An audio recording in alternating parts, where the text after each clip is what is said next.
amtan sa pamamagitan ng pag-invest sa aming fund. Sa Farm Bill, hindi lang kami nagtatanim ng mga pananim na nag-aalaga ng mga hayop. Binubuo rin namin ng isang komprehensibong sistema ng pagsasaka na nagpapalawak sa produktibidad Yan ang plano nila ng Group 3.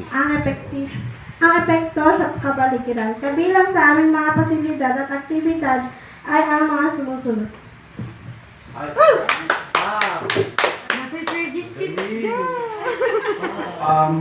Narito ang mga elemento ng isang integradong farm na maaaring maisama sa isang maayos na operasyon ng pagsasaka.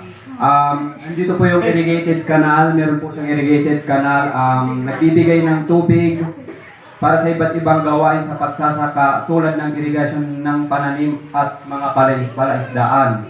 Meron din pong main road, nagbibigay ng access sa iba't ibang bahagi ng sakahan para sa transportasyon ng mga kalakal, kagamitan at mga tauhan. Meron po tayong greenhouse.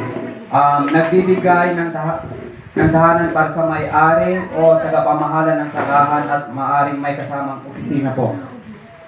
Then, meron din po siyang garage. Pinupugaran ang mga sasakyan at kagamitan dito po sa garage na ginagamit sa operasyon ng pagsasaka tulad ng truck at utility vehicle. Ganun din po sa fish hatchery, nagpapalaki ng mga isda para sa paglalagay ng mga palaisdaan o para sa pagbenta sa iba pang mga palaisdaan. Meron din po tayong solar.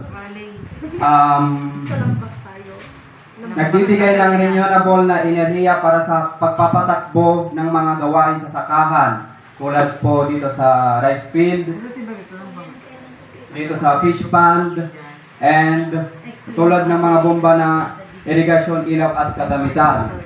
Meron din po tayong heart.